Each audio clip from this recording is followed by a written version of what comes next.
Kaya ko akong mama, dadaan siya kay para rin maboring sa balay. Iapas-apas mong kuwanay, marong na mo siya sa balay. Dating pangitan niya, asa man upaw nga, bumuton pa yun. Okay. 2000, May, in-graduate na mi of Couples for Christ. Kay gikasal mi of March 4, 25 years na baya mi sa kuan, sa March 4, silver anniversary. Wow! Very sweet. Nagkasingot ba? This is sweet. Very sweet. Sweat is so sweat. Nagkasingot. 25 years anniversary. Niya, ingon si Father sa Labuan, himuan doon niya karong February 14, ang wedding, ito? Wedding vows. Wedding vows sa February 14, magbalik daw mi o kasal. No? Itong marriage vow, gali. So marriage vow, nindot kayo nga. Doon pa among anniversary. Sus, ingon ko sis, ihawang iti kag baboy. Kaya ka itong pagkasal, huwag kapalo, kisa itong baboy, iihaw na mo.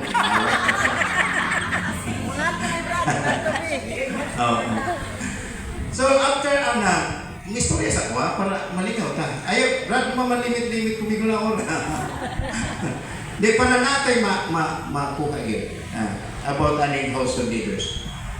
Kato nga time, year 2000 up, 2001, 2002, 2003, 2004, massive ang, kabalo na.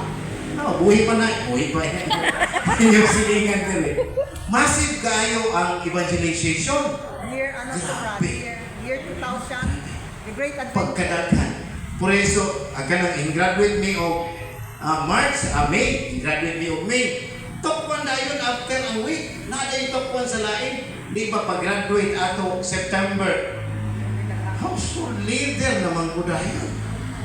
Very fresh kaayo ang among mga huna-huna sa community sa una nga gihimo mi dayong household leader.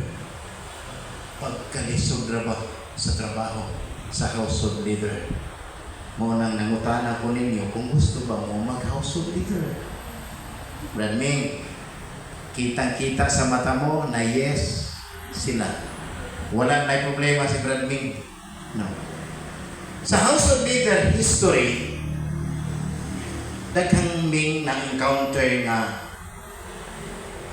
kung kayo, very sad nga mga experience.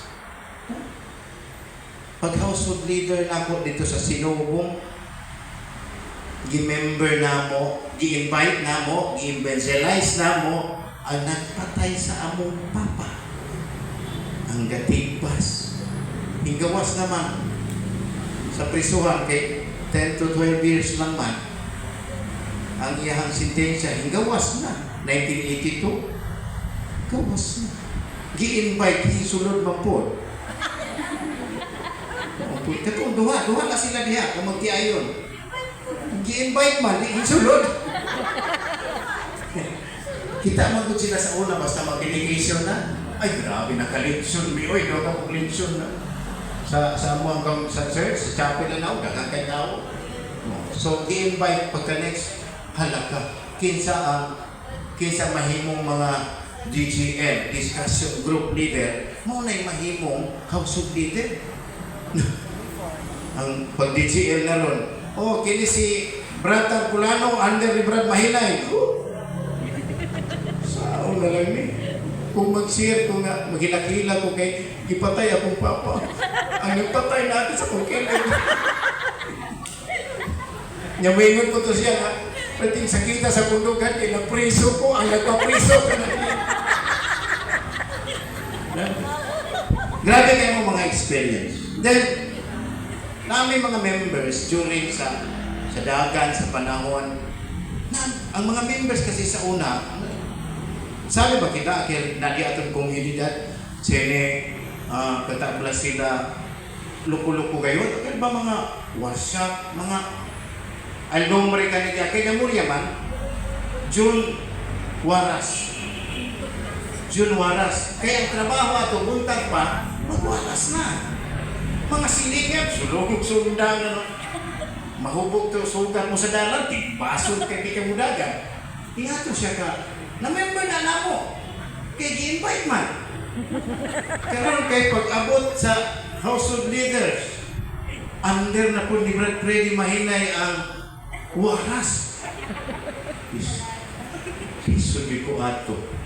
Kunya, kada House of namo, duha na sila. Pag mato ka sa ilang balay katong isa, mas kikihilantan, mula muambak sa kusina kay dili mo ato ng household.